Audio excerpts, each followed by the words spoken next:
안녕하십니까? 오늘은 AI 시대의 학벌은 어떻게 파괴되는가? 라는 중요한 질문과 함께 새로운 인재의 법칙이 시작되었다는 명제를 가지고 여러분과 깊이 있는 이야기를 나누어 보고자 합니다. 대한민국 사회에서 수십 년간 학벌은 인재의 능력과 잠재력을 판단하는 유일무이한 필터이자 신호였습니다.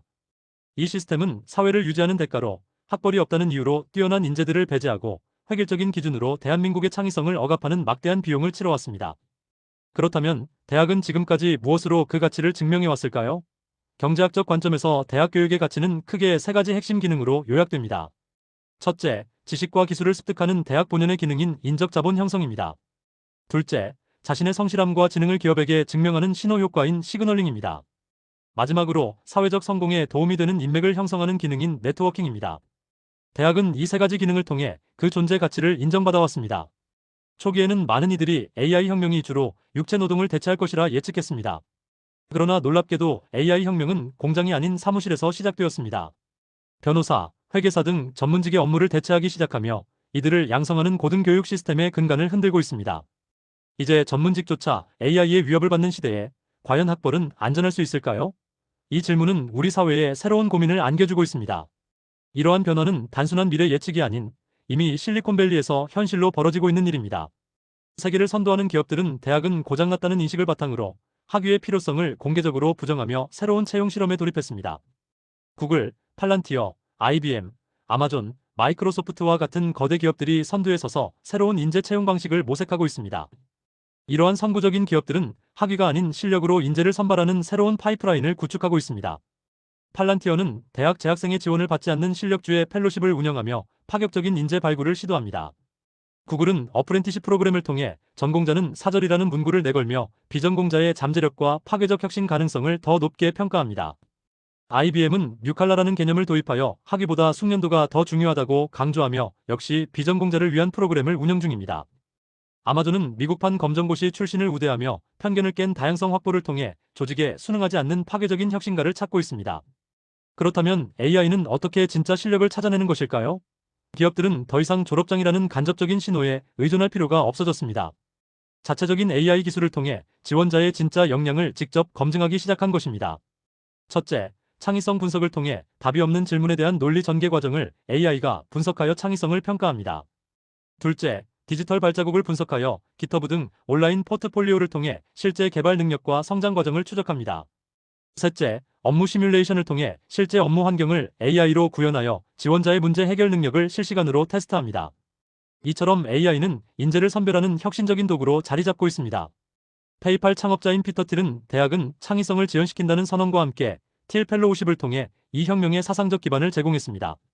그는 대학이 인생의 황금기인 20대 초반을 낭비하게 만들고 정해진 정답을 맞추는 수능적인 인간을 길러낼 뿐이라고 주장했습니다.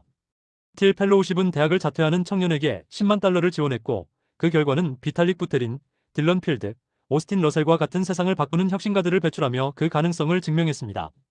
이제 대학의 세 가지 핵심 기능이 붕괴하는 현상을 구체적으로 살펴보겠습니다. 먼저 인적 자본의 붕괴입니다. AI가 10초 만에 답할 수 있는 지식을 4년간 배울 이유가 있을까요? 과거 명문대의 가치는 고급 지식의 독점에 있었지만 이제 하버드의 명강의 내용조차 AI가 모두 학습했습니다.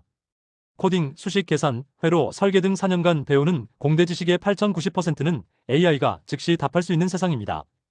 이처럼 지식 습득을 위한 대학의 가치는 빠르게 소멸하고 있습니다.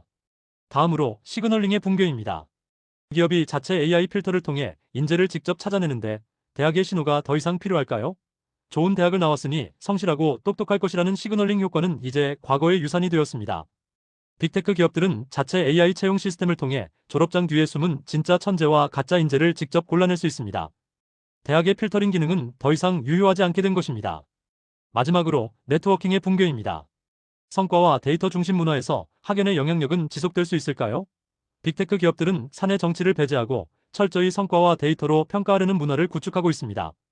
이러한 환경에서는 고졸 출신 리더나 비전공자 관리자가 등장하는 뉴칼라 현상이 자연스럽게 나타납니다. 이제 인맥에 의존하는 성공 방식은 점차 그 힘을 잃어가고 있습니다. 혁신은 왜 미국에서 먼저 시작될까요? 미국 빅테크 기업들은 성과주의 문화와 데이터 기반 평가, 그리고 실력 중심의 인재 발굴을 추구합니다. 반면 한국의 대기업들은 관리형 문화, 정성적 평가, 예를 들어 우리 과 후배와 같은 기준, 그리고 면허나 자격증 중심의 평가에 머물러 있습니다. 미국 기업들이 종이 천장, 즉 학위 중심의 장벽을 부수기 위해 노력하는 동안 한국 기업들은 여전히 대학의 필터링 기능에 의존하고 있습니다. 이는 혁신의 속도를 저해하는 결정적인 차이로 작용합니다. 세계는 빠르게 변하고 있는데 과연 한국만 학벌 갈라파고스로 남을 것인가 하는 근본적인 질문을 던져봅니다. 한국의 채용 시스템은 여전히 창의성보다는 엉덩이 무게로 평가받던 고등학교 시절의 필터링에 머물러 있습니다. 전 세계가 새로운 인재 발굴 시스템으로 전환하는 지금, 우리가 과거의 방식에만 머무른다면 대한민국은 혁신에서 고립되어 경쟁력을 잃게 될 것입니다. AI 시대의 새로운 생존 역량은 바로 암기에서 질문으로의 전환입니다. 이제 인간은 AI와 경쟁하는 실행자가 아니라 AI를 부하 직원처럼 부리는 관리자가 되어야 합니다. 이를 위해 교육과 인재 개발의 목표를 완전히 바꿔야 합니다. 첫째, AI에게 명확하고 효과적인 지시를 내리는 지시 능력. 둘째, 창의적이고 핵심을 꿰뚫는 질문을 던지는 질문 능력. 셋째, AI의 결과물을 비판적으로 사고하고 사실을 검증하는 검증 능력을 키워나가야 합니다. 미래는 정답을 가진 자가 아닌 질문을 하는 자의 것입니다. 세계 경제를 이끄는 미국이 이미 변화하기 시작했습니다. 이러한 변화는 거스를 수 없는 흐름입니다. 시스템이 바뀌기를 기다리기 전에 우리 스스로 AI 시대의 새로운 생존 능력을 키워나가야 할 때입니다.